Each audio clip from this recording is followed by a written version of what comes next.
That's how I plan to take over the government. You're not the president, you orange.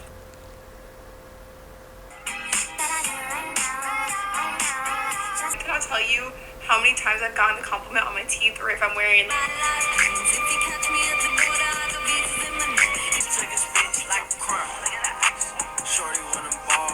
You want to lock in and become the most hot, confident, fit version of yourself before January 1st. Here is the play-by-play on exactly what you need to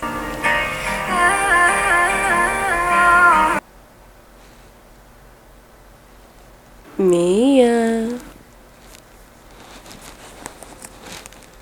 Can you say Mia, bro. Damn, girl, you finally got off your phone. It's like 4 p.m. What do you want? I want you to get off your ass and start doing things you like. Yeah, I know, but it's hard to start. Look, I know it is, bro, but like, you gotta try. But like, what should I do? There's so many things that I want to do, but I just can't choose one. I've used to have so many goals and aspirations, but kind of all went down the drain. You can still at least try something. It's not that hard to choose. Well, yeah, because I don't know what to do. Everybody else seems to have it all figured out. And I just don't. Like, it's like they were all conspiring against me. Like, how did they have it all planned out and figured out? And even if they don't have it planned out, they still are okay with not having it figured out, but I'm not. I don't know what I'm doing and it scares me. It's not that deep, bro. Like, what? I also kind of come to terms with it because I've just been kind of doing the same thing over and over again. Sis thinks she's the anime protagonist or something. I guess the first step is actually trying, so let's go. Girl, I'm just messing with you. Let's go.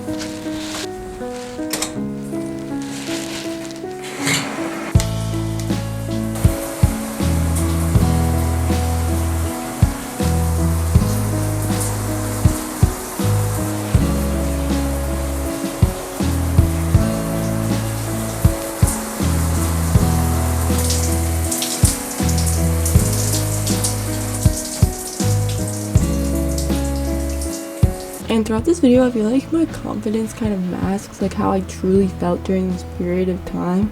But like, I was insecure about everything. I always second guessed myself. I was constantly paranoid about what people thought about me. Like, I make light of it now, but really back then I was really a different person than I am now. And now I have a lot more confidence, and I have way too much confidence. So I need to learn how to balance it out, and that's what I'm trying to work on. Hey there, I'm Mia, aka Your Glow Up, and welcome to my channel. This is my first video. I just wanted to clarify what this channel will be about and kind of give you some information about my backstory. I just wanted to clarify what this channel will be about and what kind of content I'll be pushing out. I've been wanting to do YouTube since I was like a little infant, like most of us, but I just finally decided to pull the trigger because why the fuck not? But anyways, I finally hit rock bottom, so I decided to do it.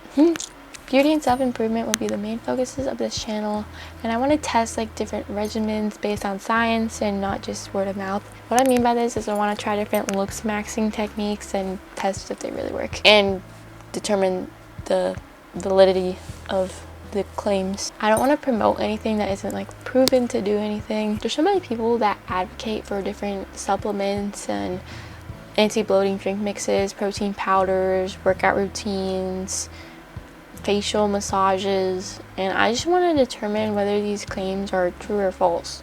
These haven't really been analyzed, and I don't want to spread false claims. I don't want to spread propaganda, and I want to use scientific facts. I don't want to recommend things to you if you don't know what they do and if you don't know the risks.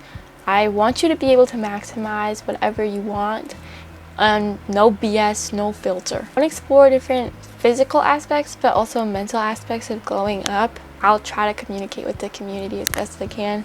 So if you have any specific glow up tips that you want me to analyze, just let me know in a comment in YouTube or TikTok or even Pinterest or something, and I'll try to analyze it.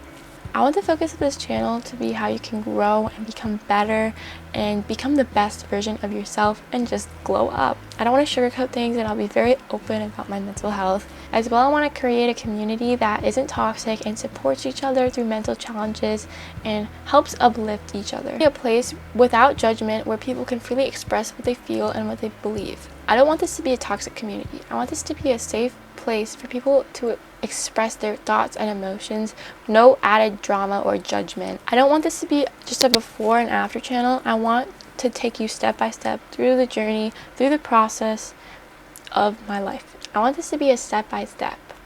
I want this to be a realistic journey through my life where I take you along with me through my mental and physical glow up. I hope you can find solace in it. And this channel, I want to be honest, so let's talk mental health. Today, I'm going to be talking about my mental health and my journey to try to be better. Which, the better part hasn't really come yet, but whatever. I want this to kind of be an everything channel where people learn things that they might not have learned in school, like how to keep in check with your emotions and express yourself. Learning how to deal with your harsh expectations of yourself is certainly nothing taught in schools. I want to teach you how to understand your emotions and express yourself and communicate better, and understand how to deal with such intense pressures on yourself, depression, anxiety, that kind of thing. I want you to push past those negative feelings and reach your goals. And why am I doing this? Because I'm depressed. I really need the motivation to, actually do things with my life. I'm gonna be honest with my journey and share my mental health journey up until this point. It's just gonna be a Yap Sesh. So get ready with me as I talk to you about my trauma. It's just dumb shit that happened to me.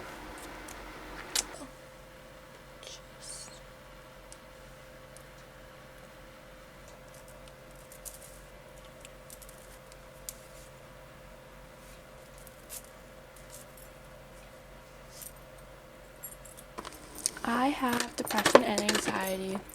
The feelings of inadequacy all started in elementary school.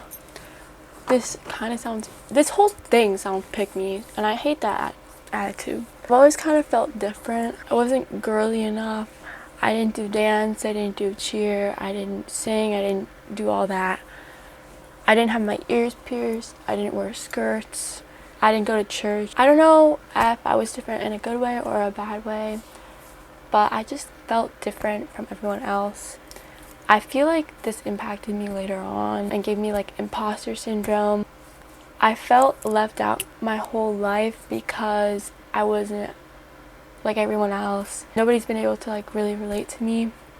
I think now I understand myself way better, and aspects of me being left out are explored later. I started having anxiety in first grade, and I had fears about death. Mind you, I don't practice a religion. All the more power to you if you do, but this channel will not be focused on religion. This channel will be focused more on how you can love yourself without needing to have an interaction with a higher power. Getting in touch with yourself on an individual level and not with a sacred connection. I will not be denouncing any religions or anything like that, but that's just not what this channel is about. Just want to get that out of the way. This will be the only time I mention religion. Religions, as I've noticed, can create a sense of community and not feeling alone, like togetherness, support system, just built in, always having somebody looking out for you, having somebody who cares about you. It's inspiring what a god or religion can do for people, help them feel not alone. And feeling not alone just makes you feel like less afraid to experience life in general. And I never really had that because I'm an atheist. I think religions can be used to guide people and teach people about life, and that's a powerful thing. I think my lack of religion has kind of made me unable to feel that natural community and kinship with people, just because religion is kind of a built-in community. I'm not saying being atheist is bad or anything like that. I'm just saying I think it's made my life a little bit more lonely. It contributed to my feeling left out because most of my peers are Muslim or Christian. I digress. In first grade, I had really bad anxiety. I had panic attacks all the time. I learned about death because my grandma passed away when my mom was 4, and I just always thought about her and what death must be like. I kind of thought death was just like a void, a black void, like no heaven, no hell, just like you're underground and that's it. I had panic attacks in school mostly. I used to just randomly cry in class. My mom gave me a packet that had meditation exercises on it, and she gave me this little paper heart that was like a rainbow, hence the watermark down in the corner. She told me to look at it anytime I felt anxious or needed reminding that I wasn't alone. It really comforted me and made me feel safe. I also felt insecure in school because I never made it on the sports teams that all my friends were on. Even though I was good enough, it was just because I didn't know the parents who were coaching the sport. I never made it on the travel teams. I only did the recreational teams. I did softball, basketball, soccer. I was always discouraged because every time I tried out for a travel team, I got rejected.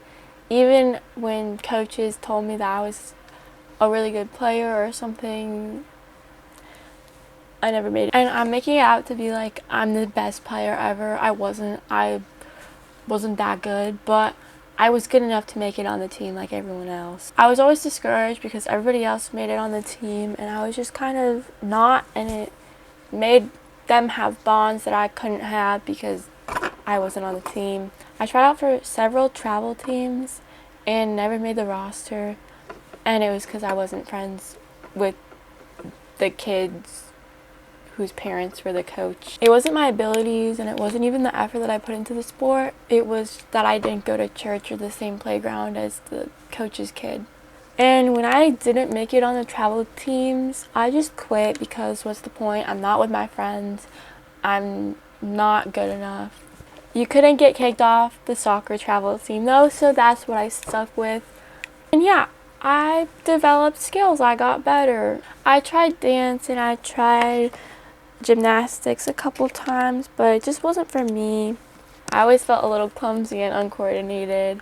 And with gymnastics, I've always just felt like everyone was better than me. Even when I tried getting into it when I was 5, I heard all these people like already competing and stuff and starting when they were 3, so I felt like it was too late for me. If I start when I'm 7, I won't be as good as people who started when they were 3, so I shouldn't even try.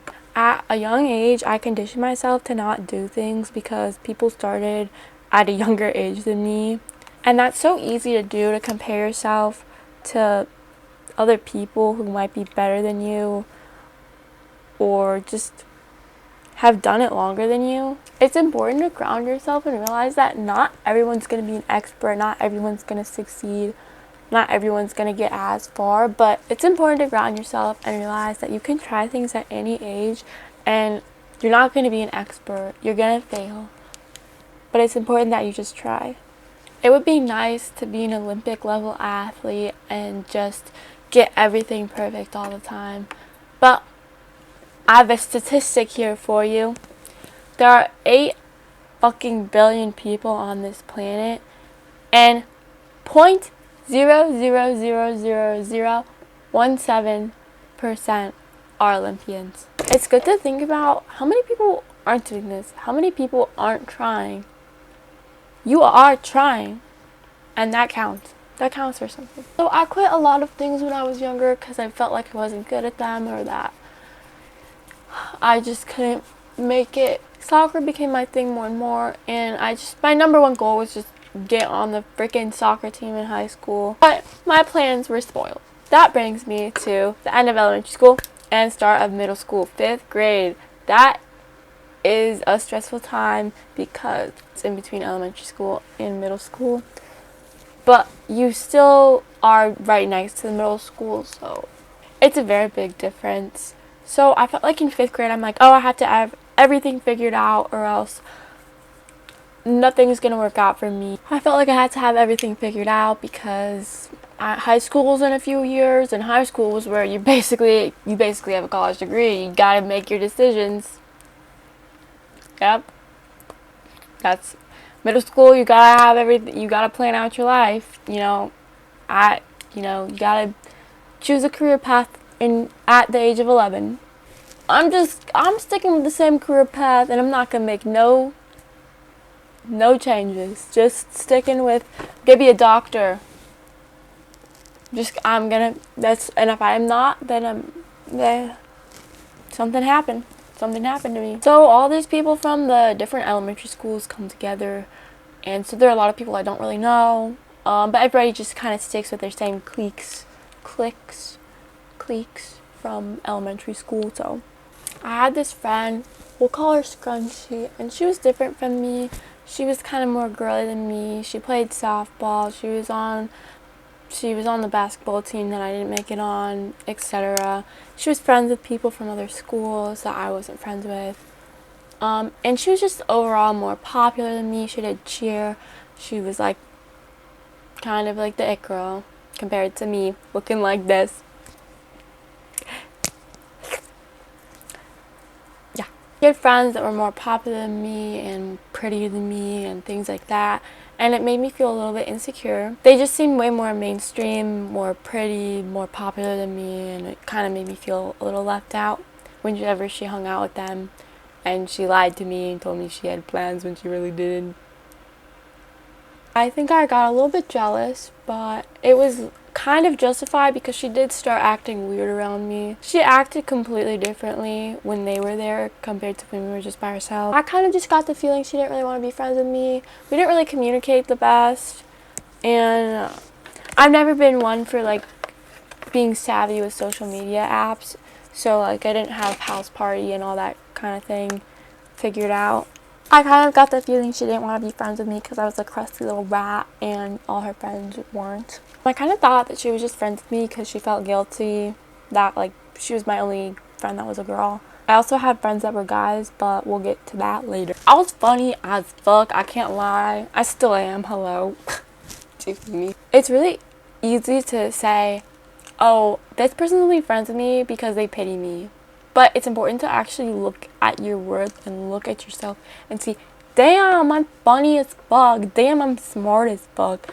Maybe they're friends with me because I'm fucking funny, bitch. Like, hello. It's valid to feel like that, obviously. If they're giving you signs that are like, damn, she really does not want to be friends with me. Damn, she's so mean to me. That's not okay. She doesn't want to be my friend. Like, that's okay. But just invalidating yourself and saying, why would this person want to be friends with me? I have nothing. That's so easy to do. And I did it to myself. I still do it to myself. It's important to look into yourself and say, maybe that person's friends with me because, like, I've got a sense of humor or I'm kind or something. Like, I don't know. Like, not me. Not me. I'm just giving examples. Not me. I'm a bitch. I can say it. I'm a bitch. And people aren't friends with me. And I know why. I know why. But we're going to work on that, okay? We're going to work on it together. It's easy when you're depressed to feel worthless or that your friends don't really want you there. So, I know. To be truthful, when you're depressed, it's really easy to have those kind of thoughts of feeling worthless, like a failure, and like nobody would want to really be around you. But that's because you're not who you want to be. Other people can still see the value in you and see that you're somebody who's worth sticking around for. Don't put yourself down and use your insecurities as an excuse to not be friends with people. Unless you're seeing consistent changes in people's behavior around you, in which case just drop them like hello. Not worth it. Not worth it. Don't stress over things like that. That's easier said than done, obviously, but, you know. Around this time, there were so many new emotions, hormones, people, cliques, teachers, grades, pressures, just everything, you know. It was hard for me to analyze my emotions well. Also, at that time, I got into web novels. Yes, I am a weeb. I still am. Yes, I still am. I still am. And I'm not ashamed of it. Why should I be? I mean, look at her. Look at her. How could she not be a weeb? There was this one web novel. It absolutely traumatized me. Nobody should read that under the age of, I'm gonna say 14. I'm putting it that high, bro. It was Melvina's Therapy. Oh my god. That scared the crap out of me. It made me so paranoid. I used to like walk around and like be looking all over the place. I used to take showers and think people were stalking me. Specifically, this one kid who I was friends with. So there's a creepy character in there. There's this kid who I was friends with who slightly resembled the character in the book. So I started like correlating the two. As a healthy person, as a healthy individual does, I started relating them. Don't do that. I don't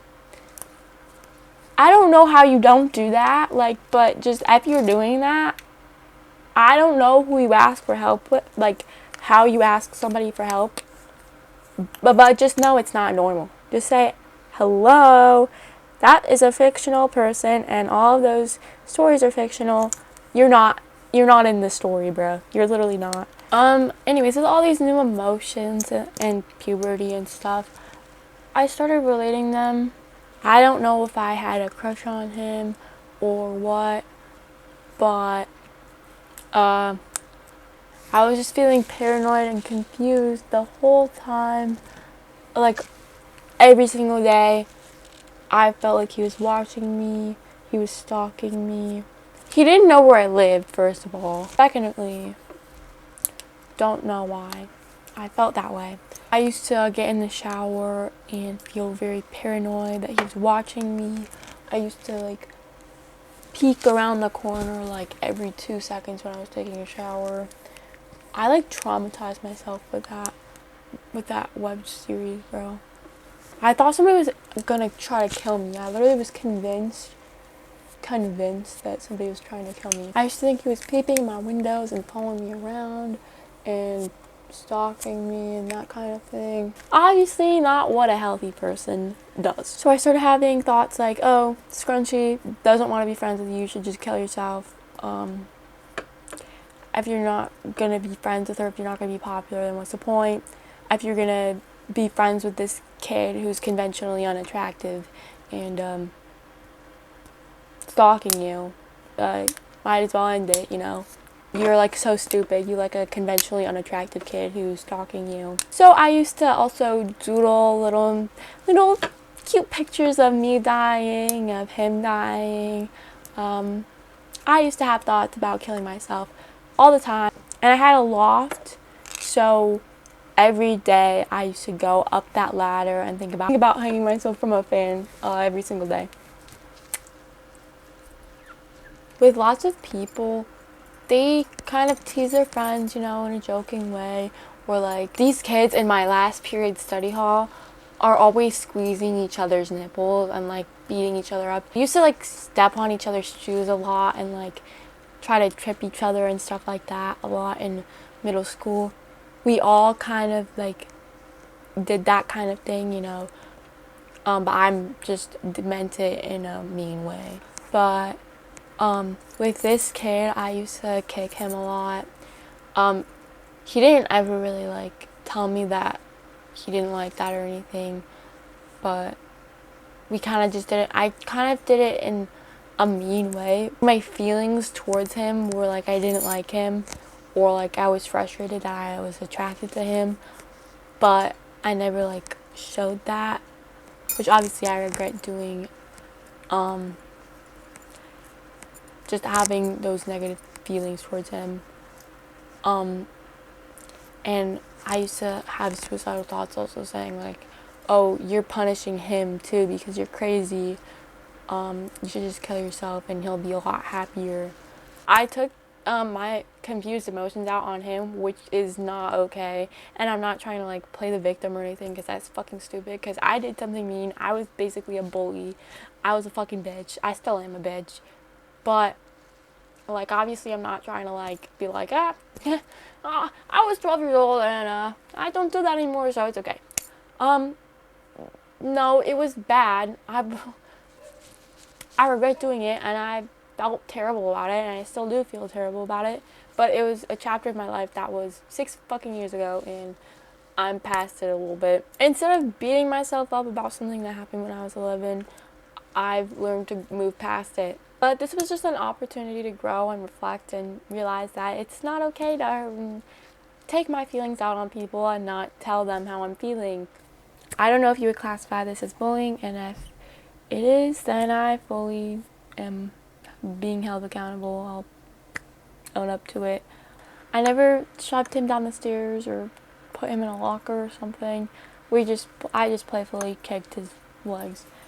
But the thing that made it a problem was I had malicious intent. I didn't like him. I had negative thoughts about him dying and me dying.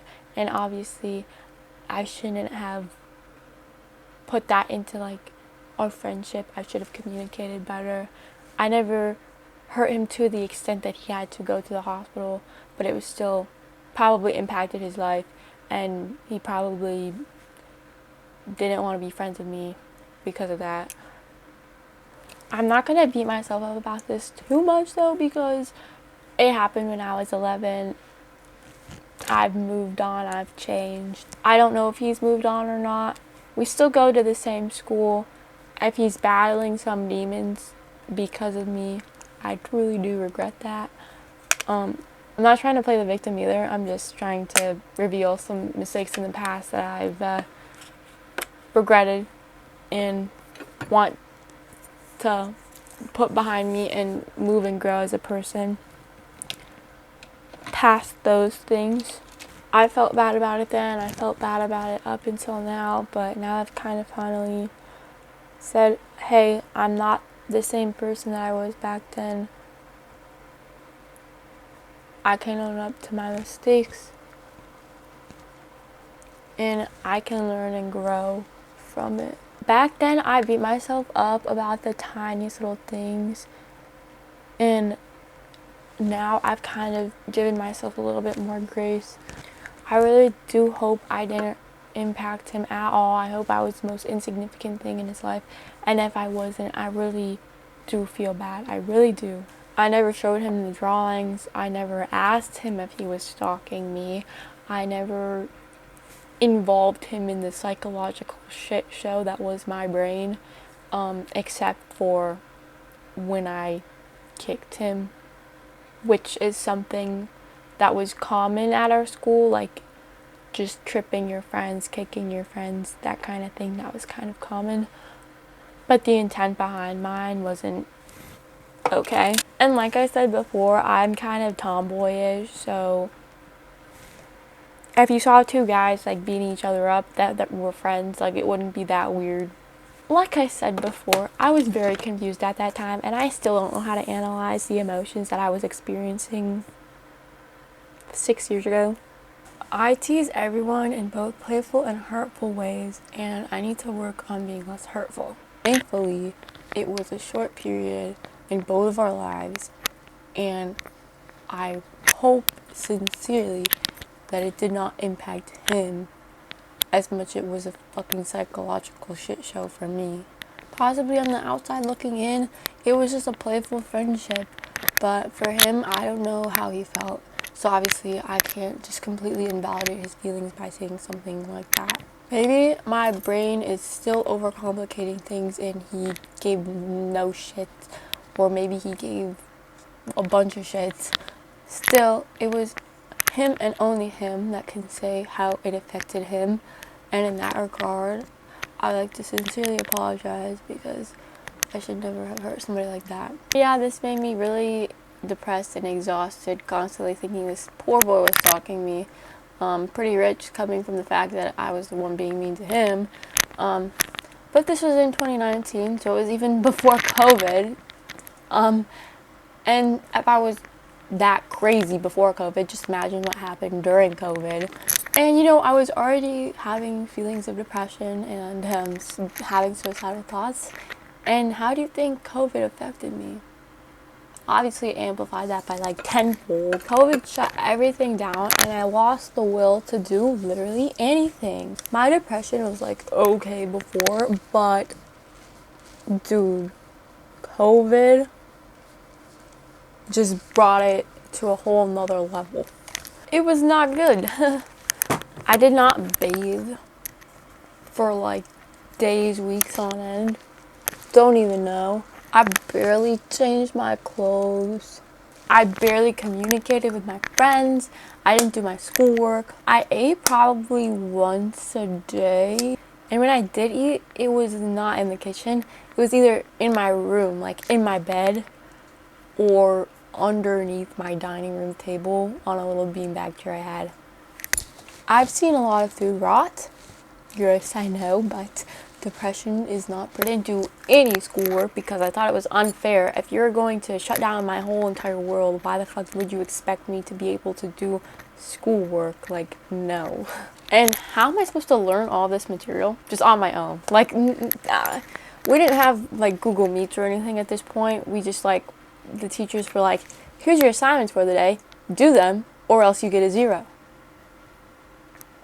What do you think this is? I'm sorry, you're confused. I'm not doing any of that shit. I'm being a little sarcastic. I had doubts about my friendship before COVID and during COVID. Just like my depression, it's almost like being isolated somewhere just amplifies your emotions. People didn't contact me or text me or ask if I was doing okay. So basically, I had to initiate everything, and obviously I wasn't going to do that. God damn, this makeup looks like shit. I'm angry. Why does my blush look like that? I swear to God, it does not look that bad in real life. Okay, I thought my friends didn't want to be friends with me, and COVID was kind of an easy out for them, if that was the case. Ugh. Guys, did you see that travesty take place? God dang. How did you let me put this color on my eyeball? I didn't text my friends either because I didn't want to be seen as like annoying or clingy or something like that. And I wanted to distance myself from the guy, because I didn't want to like fucking traumatize him any more than I already had. I wanted to kill myself. I mean, I did before, but even more so then. I felt punished in that aspect of my friends. I didn't think they wanted to be friends with me. And same with school. They were putting so much on me and I just felt like, it's not really fair. I emailed one of my favorite teachers and I said, basically my email to her was like, I'm at home. I'm doing everything I'm supposed to be, but I feel like I'm being punished. I see all these people on social media going out and being dangerous and I'm not being dangerous, so why am I the one being punished? Everything's being taken away from me. I'm so stressed. I don't know what's happening in the world right now. Everything's so confusing. They're not experiencing the repercussions for their actions by going and possibly spreading COVID and just being dangerous. But I'm getting the repercussions for them. Why am I having to be locked down but they're not? Why are they allowed to have fun but I'm not? Why am I depressed but they're not? My teacher basically responded and said, Mia, it's an uncertain time for everyone. Everyone's trying to figure this out. Nobody knows what's going on. It's okay. Don't resent yourself just because you're having some emotions right now that are completely normal. You're a 5th grader. You shouldn't have to have this all figured out. And nobody's expecting you to, know what to do in a situation like this. Pretty sweet moment. Pretty W moment. She basically gave me a free pass where I don't have to do any of my work. Like, hello. That was satire. Maybe. So that email back from her kind of made me feel a little bit better. I still felt very guilty for not doing my work. I know a lot of people developed social anxiety and depression during COVID, which is so real, so valid because it was deteriorating, bro. About the depression that came from it, but I feel like maybe we do, I don't know, talk about the freaking screen addiction that came from it. People used to sometimes go outside and shit. Now nobody goes outside anymore. Back then, screens were what we relied on. They were how we communicated, how we expressed like what was going on in our own little bubble. We did Google Meets, Zooms, we texted, FaceTimed, all that kind of thing to make sure our friends and family were okay. But now we can actually just like go places and do that. And I feel like people have been doing that, and I just kind of didn't get the memo. We were like hanging on to our phones for dear life, or just a semblance of what life was like before, and social interaction. We wanted to hold on to as much little normalcy as we could during that time. For many of us, those days never ended. We feel stuck in the past, unable to bring ourselves out of the rabbit hole of the internet. Middle school is supposed to be the time where you start going out, interacting with the world, bridging the gap between elementary school censorship and high school independence. It's where you kind of learn how the world works. That was lost on me. For the remainder of school, I just opened up my assignments, closed them immediately, and then ate pizza on a beanbag chair while watching YouTube videos with my cat. Yep, my room was disgusting. There were probably rotting things everywhere and just trash and garbage everywhere. I felt like such a failure because I couldn't even do the basic things that keep you healthy and happy and alive. I also felt guilty that I didn't do my work. I felt like I was committing the worst crime imaginable because I wasn't doing my work. It felt so overwhelming and so stressful. Every time I opened up my email, it was just, Mia didn't turn in this, Mia didn't turn in that. I don't know, I felt like it was a little unfair. They just expected us to be okay with it all and just get our work done like I was just like a fucking machine or something. And on top of that, I didn't communicate with my friends at all. So counseling tried to combat it by making scheduled Zoom meetings for each friend group. I was so scared to do that. I'm not even joking. Like, I was so scared because I didn't want them to perceive me. I hadn't been taking care of myself, and so just hopping in a shower and then washing that all off, I felt like they could see right through me. I don't even remember if I went on that call or not, but I just remember my mom like forcing me to do it. I was so scared of being perceived. I didn't want them to see me like that. Could they tell that I hadn't showered in weeks? Could they smell me? How did they know? Did they hate me for not texting them? I would straighten my hair, but I don't want to like do that. So I'm gonna make it curly.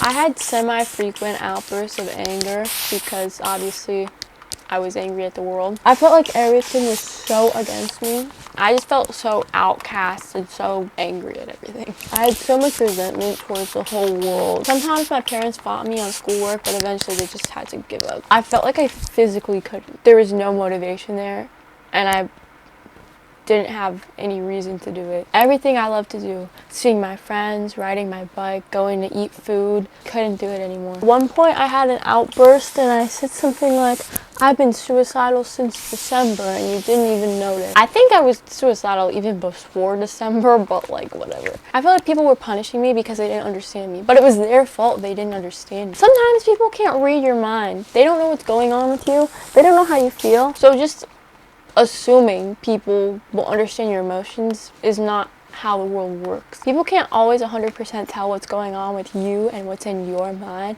so you need to be able to advocate for yourself. Tell them that you're not okay. You might not know why you're feeling that way, but they can help. It's very difficult to do, but sometimes you have to realize when you're not okay. If you want help, you need to be able to communicate your emotions. You don't need to know exactly what is wrong with you, but if something's wrong, you need to let somebody know.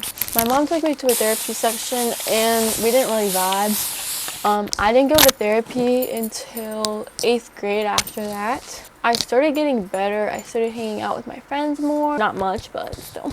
Me and Scrunchy had mutual friends like Tumblr. Tumblr and I played soccer together and we've been friends since elementary school. Like Scrunchy. I always thought Tumblr was so gorgeous since elementary school. She was like a goddess or something. In elementary school, I remember every single time somebody asked who my best friend was, I always said Tumblr. Even if we didn't talk for like 2 weeks, because she was so pretty. I just wanted her to be my best friend. Tumblr and I weren't the closest of friends. She definitely had friends that were closer, but She was probably one of my best friends, but I probably wasn't one of hers. I never really had that many friends, and I always thought it was kind of stupid that you always have to follow like the popular trends just to be popular. I thought it was kind of unfair that in order to be popular and mainstream, you had to do just stick to the strict popular mainstream things, like only wear Lululemon, only go to Starbucks, you can't wear that brand, you can't go to that store. Like, you gross, you don't have musically, get the fuck away. We make opinions such a big thing. Just because I have a differing opinion than you does not make it wrong or make it any less valid than yours.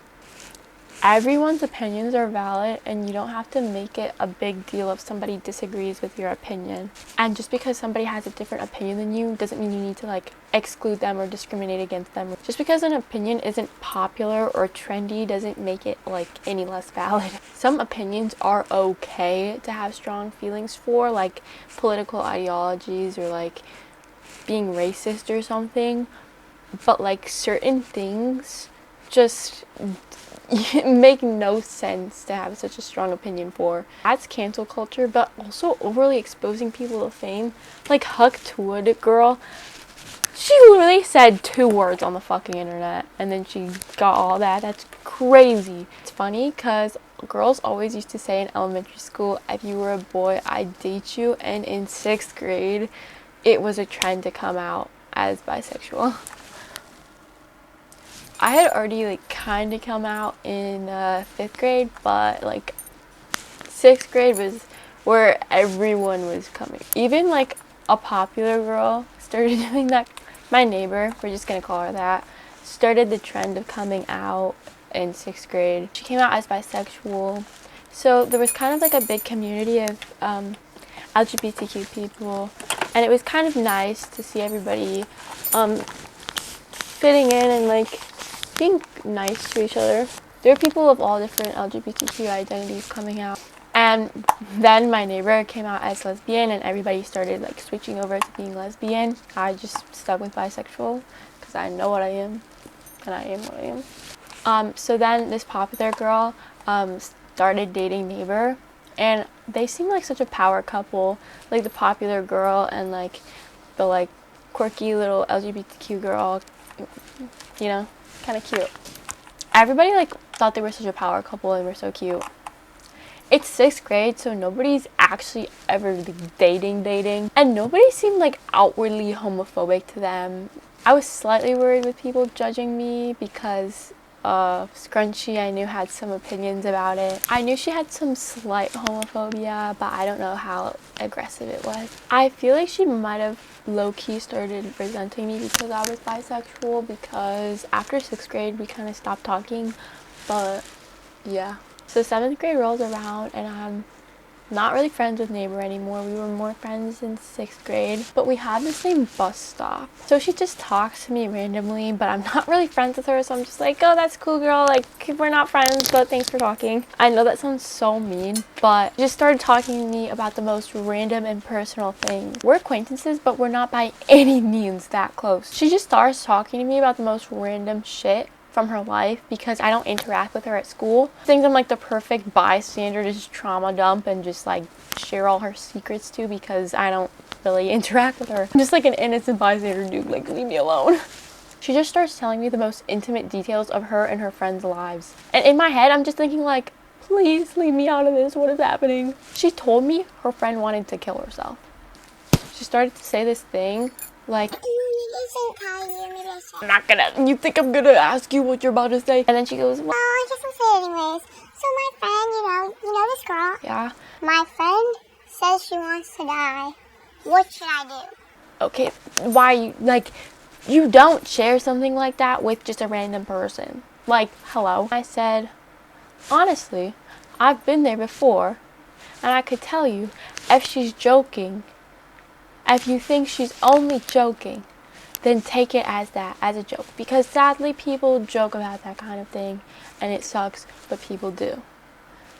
And if you think she's serious, if you think she actually has plans to do something like that and to harm herself, you should tell an adult. If there's a slight possibility she's not joking, you should tell someone. or maybe ask her how she's feeling, or tell a school counselor. So later I found out she was basically institutionalized or something like that. So then they weren't friends anymore because she like basically institutionalized her friend. But not my fault, not my fault. Okay guys, I was an innocent bystander. You could put the blame on me. I was just trying to give some friendly advice. She didn't have to take that advice. That had nothing to do with me. She tried to do the right thing, and if her friend was feeling suicidal, she did the right thing by telling somebody and trying to get her help that she needed. So she gets brownie points for that, but it's all ripped away when something else later on happens. So I have these girls on my soccer team. I'll call them the Pops because they're popular. So they're friends with Tumblr. Well, Tumblr is one of the Pops. I'm kind of like the slower, fatter one. I'm still good at soccer. I'm just like a little bit more heavy set maybe than some of the girls. Not too much. So I always kind of felt like, oh, you need to be more like them. You need to be more like the Pops. They're much more mainstream, prettier, better at soccer. And it's not that I even didn't put in effort to try to be more like them. Like I did. But if people aren't going to like you, they're not going to like you. You can't change their minds about that. So we had a soccer tournament and we were playing hide and seek. And I'm like over here. And then I hear two Pops talking about my neighbor. And I'm like, oh wow, why are they talking about my neighbor like that? Neighbor just told me that they had been like getting along lately and that she was so happy that they were having more of a friendship, and she was surprised that they were having a friendship because they were low-key homophobic. So they said, Oh, that one pop didn't actually ever date neighbor. what are you talking about? Just because she had a gay phase and she didn't like it and now she's homophobic doesn't mean that cancels out any relationships that happened in the past. I told neighbor what happened and I said, don't confront them, just like drift apart from them. They don't want you to be friends with them. Like obviously if they're going to talk about you behind your back and about your relationships and how they were fake, just don't be friends with them. Don't have to confront them. You don't have to converse with them at all. Actually, you could just literally just drift away. Because they'll know it's me. They'll know I'm the odd one out. I'm not like them. Don't tell them. Please don't tell them. Just like go away from them. She said, too late, Buster. And so guess what she does? She confronts them. I feel like the thing to do when you find out somebody's gossiping about you, don't go up to the people gossiping about you like, oh, they obviously don't like you. So just leave. People are gonna talk shit, they're gonna talk shit. What do you think you're gonna be able to do to change their mind? Sigh. Big fat sigh. That's just so much more drama than you need and more of a headache. So just drift apart from people if they're gossiping about you. It's not worth your time to talk to people who don't like you. So she talks to them after I pleaded her not to, and obviously since I'm such a fucking idiot, they invite me to a soccer practice that's off the books. It's just like a little group thing that they organize themselves, and at first I'm like getting along with them. I'm teaching them how to shoot because I went to a shooting camp over the summer. I'm like being nice. So we start playing games, but there's an uneven amount of players. So I say, oh, I can just be neutral. I have somebody from this team passes it to me, I'll pass it to somebody else on the same team. And they said, no, you can just be a sub. I said, okay, I don't really care. So we start playing tag at the end, and this one girl spits on me. Like literally, Haktua spits on me. Stringy, disgusting, phlegmy spittle onto me. I can't even. So obviously I had to spit on her back. That's disgusting. Please do not ever spit on somebody, and don't be disgusting if they spit on you back because you spit on an individual. That is disgusting. You are disturbed. Like, that's so disgusting and despicable. How did you even think it was funny to spit on me? Spit! That's like disgusting. Disgusting behavior. So right after that amazing experience, the other girls say something like, oh, did you hear what neighbor said? And the other girls go, yeah. And it like gets really silent. And then the girl that literally just spit on me goes, hashtag LGBTQ Pride Month or something stupid like that. And then they all start laughing. And even Tumblr starts laughing. So I had like a moment of realization where I was like, oh, these people don't like me. And neither does my best friend. Oh, I got really embarrassed because they also confronted me. They were also like, did you tell neighbor? And I was like, yeah. And then I came up with the excuse to leave. And it was, I forgot to walk my dog.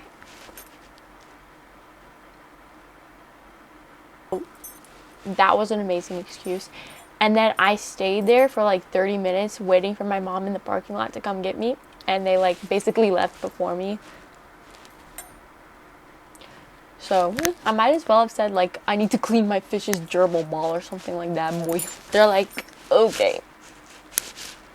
So I obviously didn't actually have to walk my dog that desperately. In the parking lot, I unadded Tumblr on Snapchat because her friend bit on me and then she started laughing at me. So apparently she started crying in the bathroom.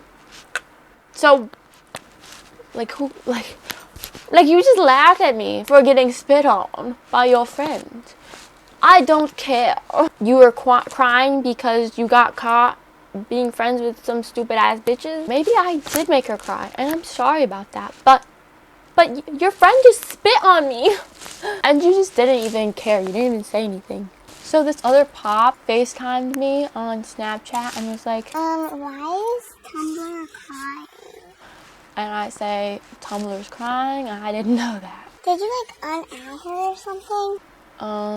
I don't know. I don't know if they were being serious or making fun of me because the events prior to this had led me to believe they were bullying me and making fun of me. So obviously, if you're closer to Tumblr than I am, I'm going to assume she will choose your side and she won't want to be friends with me. I thought it would be easier for her to drop me if I did it for her. So mind you, me and Tumblr sat at lunch alone together. I told her I was really sorry like the day after, but I didn't want to get my feelings hurt too bad in case she wasn't actually crying. So I was like, I'm really sorry, I really am. It was like half genuine. I didn't want her to be like, oh, that Mia fucking apologized to me yesterday. Did you really think I cried over her? Like, no. So I just like didn't talk to her for 3 months. Soccer only lasted a little bit longer. 8th grade, it ended. Between 6th and 7th grade, I did summer band because I was a band kid. And previously, we've had this problem child. We call him the favorite child because he always seems to get whatever he wants. And his grandma was a professional percussionist, so obviously he has all the innate talents and he was born with it. He had like a superiority complex or something just because his grandma like did percussion or something. And he always tried to make it a point that he was better than everyone else. I joined jazz in 6th grade, but it was for the 7th and 8th graders. It's just they didn't have enough percussionists, so in comes me. So I actually had previous experience on drum set, but this kid just like needs to do everything and be the main character. Like, so he did drum set every single time. There were 3 other percussionists and every single time it was this kid, and nobody wanted to complain because like he would have brought his grandma into the equation or something, or like been like, I donated half these instruments to the school, so I should do percussion. And we joined multiple years in a row to see if we had any sliver of an opportunity in order to do fucking drum set again. Nah, not once. He just took it over, bro. We never complained about it to the teacher except for like once. He would have just been like, oh, favorite child's doing it just because favorite child's doing it. So we had to do random parts that didn't exist. So we had to do like bells and marimba on like the woodwind part. Occasionally kids from the high school jazz band would come and like play with us, and they played with us at a concert. And favorite child was not having it. He literally had his grandmother come over and yell at the band director because he wouldn't be on drum set for 1 song. And we knew that he would sick her on us too if we tried to like rebel. I confronted him years later and I asked him, you know we wanted to do drum set, right? And he said, you guys wanted to do drum set? I didn't know that. No, we wanted to fucking play flute 3, fucking triangle 2, and fucking maracas 25. Like, what? I used to say all the time I took lessons specifically for drum set. No, I just don't want to do drum set, and I literally go to lessons for it. Like, hello. I don't know what kind of world you're living in, but we in a different dimension, bro. So in the summer between 6th grade and 7th grade, I joined summer band, jazz band, and regular band. That was the biggest mistake of my entire life. So there was no bassist in jazz band. Band director asked, does anyone read bass clef? I knew how to minimally read bass clef because I played piano for a little bit in elementary school, and then I stopped. Every time I played a fucking any kind of instruments, I always had to write in every single note. I don't know why I volunteered. I said, I know how to play bass clef. So actually, I didn't remember how to read bass clef at all. I had to write every single note in. And I couldn't keep the rhythm because I was too focused on the notes. Used to stop the entire practice and say, Mia, Mia, Mia. You know that's a B flat, right? You're playing a B. It was basically like, oh, you're an idiot. Why'd you volunteer? I felt stupid as hell. Never volunteering for nothing else in my life ever again.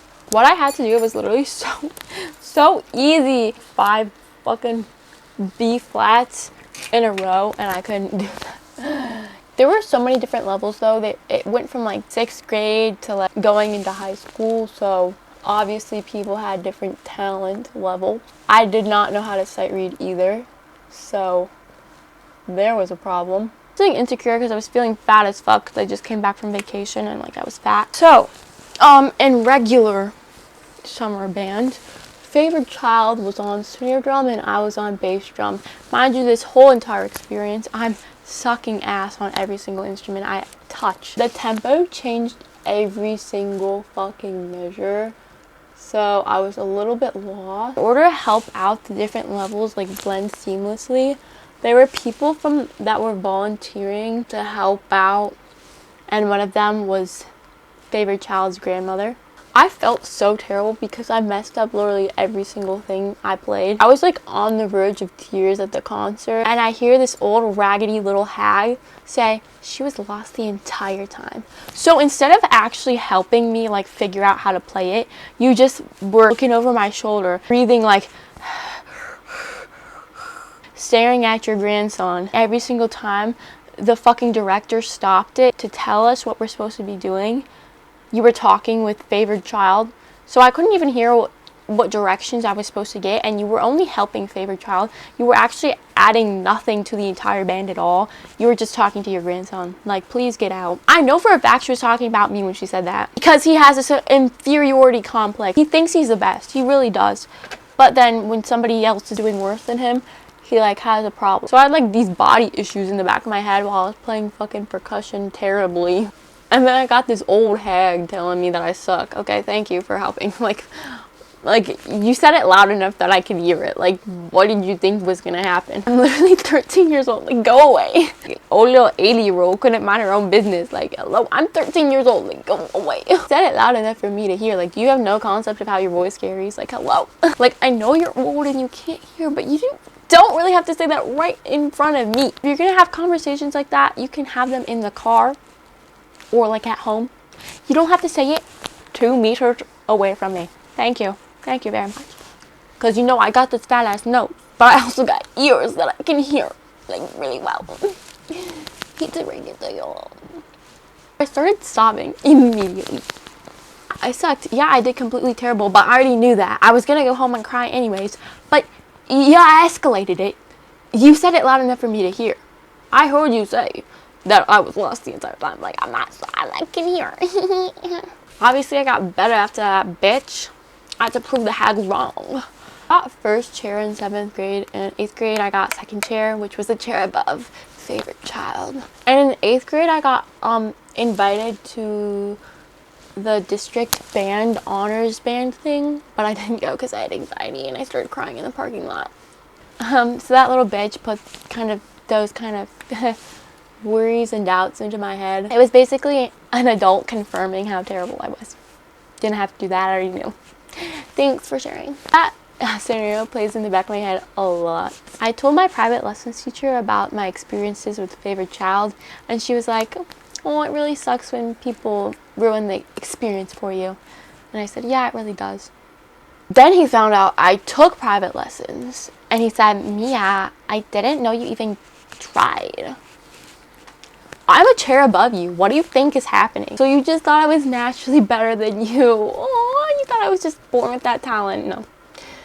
So at the end of the school year, I found out he started taking lessons from the same person as me. So obviously, I felt a little bit violated.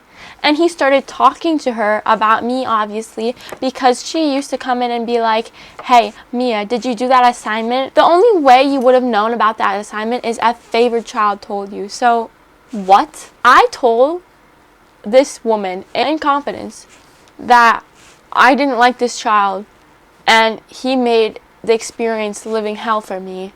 And then what does he do? He goes and violates my safe space, and he starts taking lessons with her. So I quit. In 7th grade, I made friends with this girl. We'll call her Plant. Plant was one of those LGBTQ queens. She went by they, them pronouns, but then she became a pop after she started switching up. Let's not forget your roots, girl. You a LGBTQ freak like me. I'm convinced this is the reason that she's petty for no reason. So the reason is because we went out once to Claire's and we got food, but I paid for like the majority of it. So basically she wanted to split these nails from Claire's. Like I put on whatever I need and then I give the leftovers to her, but I like bought like most of it, and I also bought food for us. So I thought, like, we're in 7th grade, why am I spending $20 on you right now? I barely even know you. I'm not a giving person, I guess. Like, we're just kids, and I didn't feel like spending $35 on her was quite appropriate for just having become friends. We started drifting apart after that. Like, she never asked me for them. I brought them to school one time, and I was like, oh, if she asks for them, I'll give them to her, and if she doesn't, then I won't give them to her. I started shifting towards that friend group that hates me, the Pops, like the girl that spit on me. And she became, like, really close with Tumblr. It was scary because I saw how she was like nice. I always thought they were talking shit about me, and after that little incident and me and Tumblr were sitting together, her and Plant started talking. So I became vegetarian in 5th grade, and so in 7th grade I started eating salads because that was the only option they had for me, but I ate them plain because I was too afraid to ask for salad dressing. So I ate my salads bone dry every day. I had no conversation at lunch, and these two were talking shit about me. Lovely, lovely lunch every single day. So we were sitting in silence, and Plant goes, oh my god, you're so quiet. Isn't Tumblr supposed to be your friend? I said, I guess. So there's another girl named Mia at my school, and she's like an outcast in a totally different light because I don't think she's friends with any Pops at all. And I knew that Scrunchy really didn't like her for whatever reason. She used to like make fun of her appearance, and I used to like kind of be like, that's not cool, man. It just seems a little bit socially awkward, and for whatever reason people really hate socially awkward people. It makes me mad. Plant says something to Tumblr that was loud enough for me to hear. Oh, Mia's so annoying. I hate her so much. He pretended to confuse the Mias. I was your friend 2 weeks ago. You didn't forget who I was. Hello? And then Tumblr whispers something in her ear, and she goes, oh, I'm so sorry. Wrong Mia. And then she walks underneath the volleyball net, and she hugs me. What? She hugs me. And then she goes back and is like, so you just pretended to forget who I was, make fun of me, and then gave me a fucking hug like it was some sort of hilarious joke. The nails could not have been it. She would have asked me for them. She would have said, hey, you know those nails? And I would have been like, hey, yep, I know those nails. So I told her my biggest insecurity when we were friends. I told her it was my nose, because who wouldn't be insecure about that little Pinocchio nose? And guess what she used to call it? She said, Pinocchio nose. He used my insecurity against me when we weren't friends. Honey, we aren't friends, so you can't be mean to me. So at that point, I moved tables and I started becoming friends with this other group, and oh my lord, was it a fresh breath of air, a breath of fresh air. She's probably the nicest person I've ever met, like genuinely the nicest person I've ever met. Her mom used to make me like homemade meals and that were vegetarian, like separate from the other ones. Oh my god. Call her Sunshine because, you know, she brightened my day. She was my Pookie. I loved her. She had really strong morals, and I don't know if I got my strong morals from her or what, but I don't stand for any bullshit, bro. Like I said before, people should be more open to people with different opinions and things. But if you have an opinion that's like about race or LGBTQ or gender or anything, and if you think any person is inferior to another person and deserves less than another person, I'd like you to look yourself in the mirror, into the eyes, and say, I'm a big fucking dick. I think any person is lesser than another person for any reason. Hello. Like, get out of here. If your idea of a perfect world excludes anyone,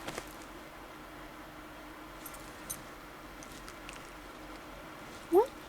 Please stop it. Please stop it. You make no sense. And I started becoming more confident and enjoying my friendships, and I felt like it was a safe space for me, and that friendship really brightened my life, was a highlight of my life. I started going out a lot more, getting more into fashion, more into makeup and things like that because of her. I like went over to her house, which I never really done before with my friends. In 5th grade and during COVID, I started experimenting with nails and makeup because I just felt like that's what you're supposed to do in middle school, like, you know, the girly kind of thing. They were fugly as frick, but I still found the whole process very methodical and calming and relaxing, and I still do them now, and obviously you can see some improvement. Yeah, I did different makeup looks for different times of the year. Cute. I did nails the same way, and I loved making little TikToks about them, even though nobody cared, but like I just loved doing that. Beauty became one of my main creative outputs along with painting and playing video games. So I would list all the things I've started and stopped in my life, but that would add like an extra 30 minutes onto this video, so here's just a list.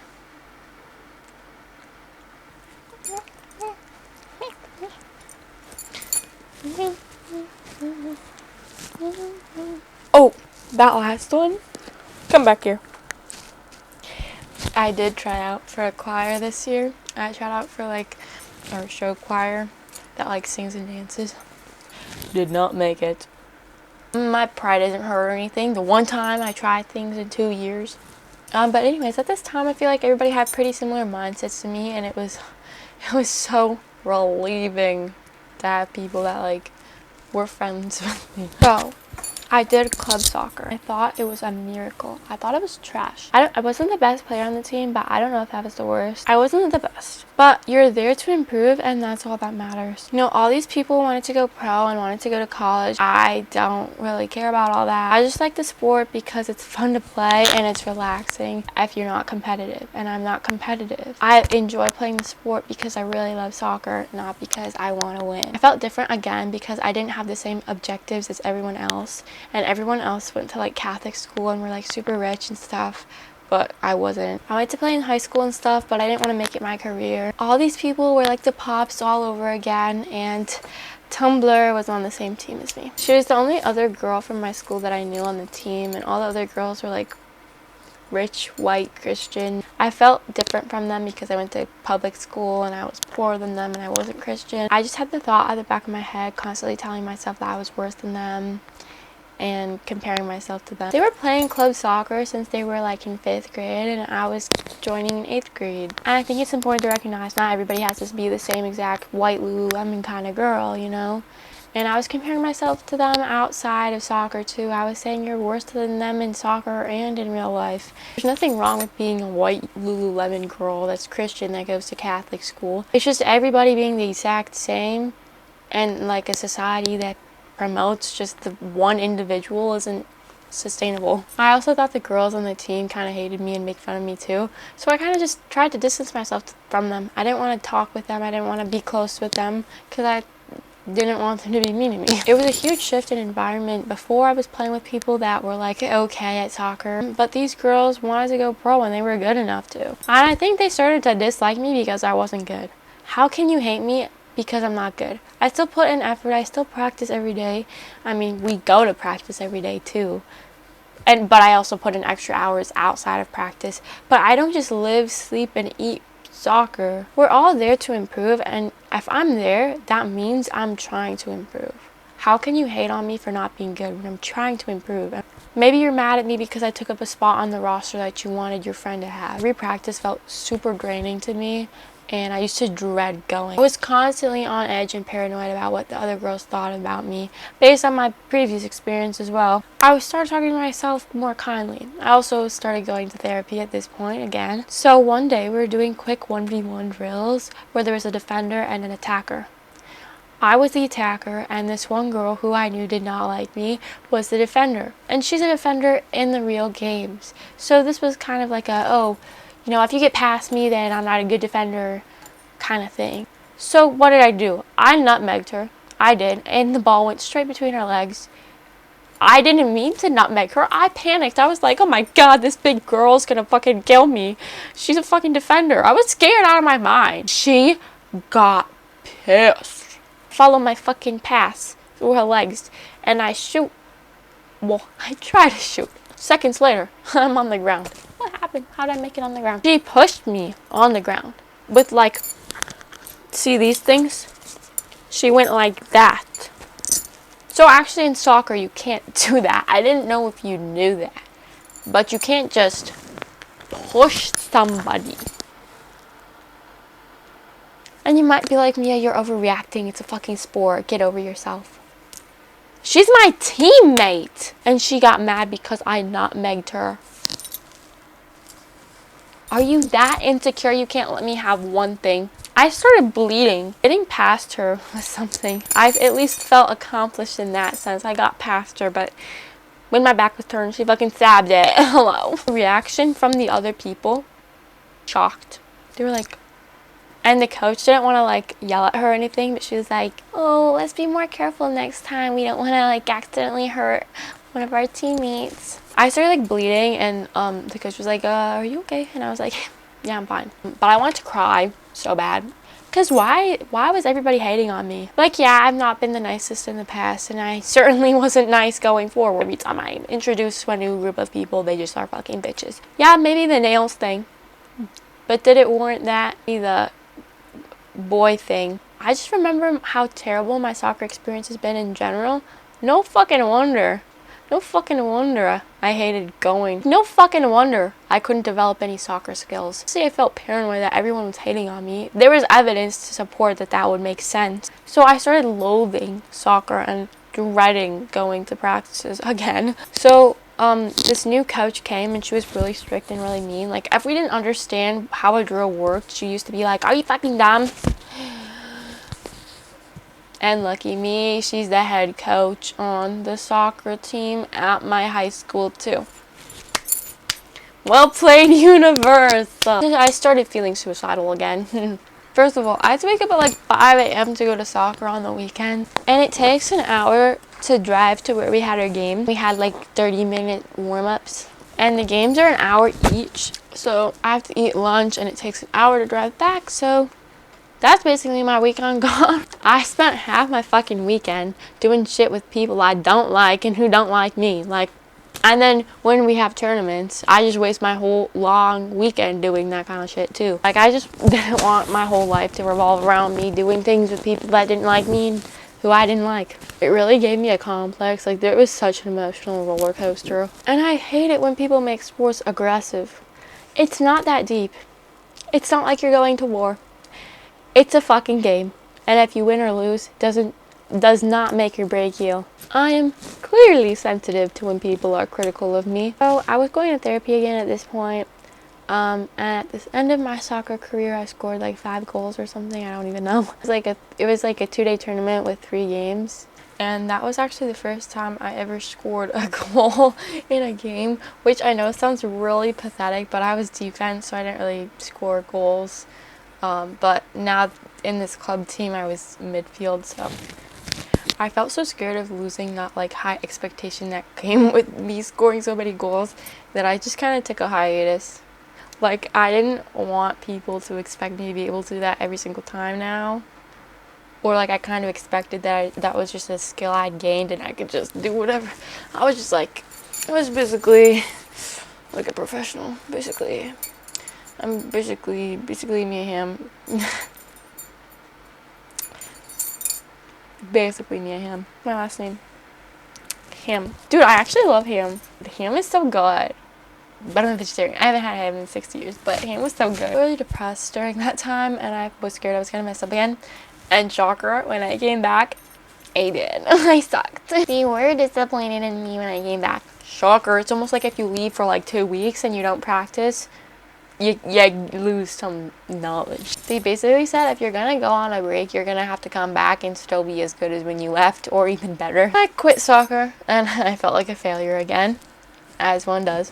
I was gonna do soccer in high school, but I remembered the pops, and I got really scared. I did go to one of the summer training sessions. I'm slow as fucking shit. I have 0 stamina. I didn't want to embarrass myself in front of the pops and learning how to fucking weightlift either. That would actually probably hurt someone. I'm like not fit at all. I have really poor nutrition. I'm skinny fat, you know. I don't eat like at all. Okay, that sounds like I'm trying to be skinny or petite or something. I don't eat breakfast. And then when I have for lunch, every single day at school, I get a salad. A salad in a bag. I get it straight from the bag. I literally just eat it from the bag. So I'm basically the opposite of what I was like in middle school because bags are different. I've tried going to this like lifting session a couple of times, I think. Every time I go, they put me on like heavy weights because I'm like tall or something. Who do you think I am? Like what? Do you really think I can lift 20 fucking pounds in with one arm? They like look at the girls that are shorter than me and they're like 10 pounds. And then they look at me and they're like 20 pounds. It's because I'm 5'8" and I like got a little bit more meat on my body. Does not mean I'm any stronger than them. I'm the weakest link among us. I'm venting, guys. That's what I'm doing this whole time. I'm venting. I also quit band. I was gonna do marching band, and I went to like a few of the practices, but then I was scared of messing up again, so. I had been practicing for the fucking cymbals part for like 2 months before the audition, but I really do not like auditioning because it just seemed like a pass or fail. They can't kick you out of they can't kick you out. They can't do that. Either way, you get in, but it's just for placement. I learned at the camp that they could make you, during the audition, just be like, oh, you gotta play the bass part now. Hello, I practiced for 2 months on the cymbal part. I am doing the cymbal part. I'm not doing the bass part. I could have just said that. I could have just done that in my audition, but I didn't. I signed up for a time slot to audition, but there was a group audition beforehand that I didn't go to, which was just basically warm-ups, I would assume. My mom took me like an hour early because she knew I was going to have a major meltdown. So I cried in the parking lot for like a while, and then I went into the building and I started crying. My mom was like, oh, practice the rhythms on the floor. And I did that to distract myself. And then this percussion kid sees me and he's like, oh, I'll be right back. And then he grabs a little practice pad for me and he brings it out, and then I can practice on the practice pad. But guess what? Somebody went in my time slot. They didn't really know I was there because I missed the group audition, so somebody went in during my time slot. The dilemma here is I have this practice pad. What am what am I gonna do? Come on. Now I just have a random practice pad. I had to like try to avoid all these people, and apparently they like went to another room anyway, so it was fine. But I had to go back and just place it somewhere in the band room. And I was doing that.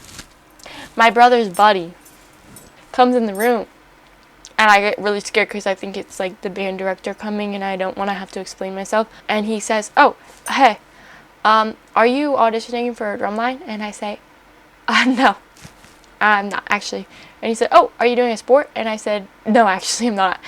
And he said, "Oh, that's so lame." So actually, thank you so much for saying that. That is stuck in the back of my head forever and ever, because I haven't done an extracurricular in 2 years. So every time that I remind myself that, I just think, oh, that's so lame.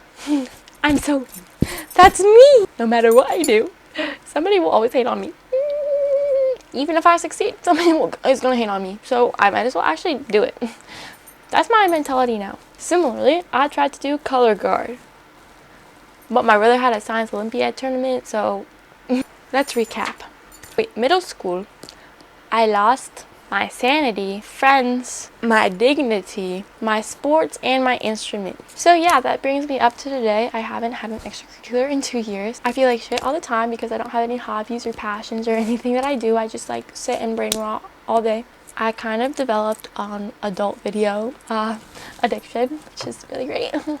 I feel like lots of girls also kind of do this, and it's just not talked about because we're girls, but I'm not afraid to say it. Like, I don't care. Like, what? I've been addicted to my phone too, like everybody is now, but I got stuck in a loop. Lately, I've been watching a lot of K-pop videos. I think I do because I have like this thought at the back of my head that I'm gonna like be a K-pop idol. Buddy, you're 16 years old and you haven't had a single fucking dance lesson. Like, what do you think this is? Also, I'm like really lonely, so I'm just talking to random guys on like Yubo and like Wiz and like Perp.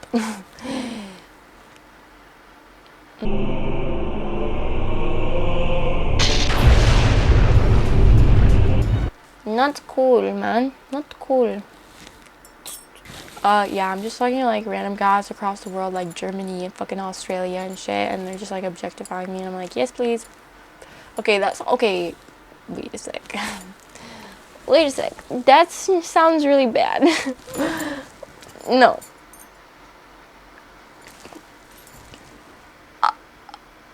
Okay, moving on. I can only make interactions with people on the internet. So that's my life right now, and that's why I'm doing this YouTube channel, because I want to change and I want to document my life. So my grades are really good. I have a 5.1 GPA. I have A's in all my classes. I take AP and honors classes. I do choir. I don't do band. I don't do soccer. I don't have a job. I don't drive. I have signed up for several extracurricular clubs, but I just haven't gone to any of them. Each club that you sign up for costs like $15 or something. I haven't gone to a single one.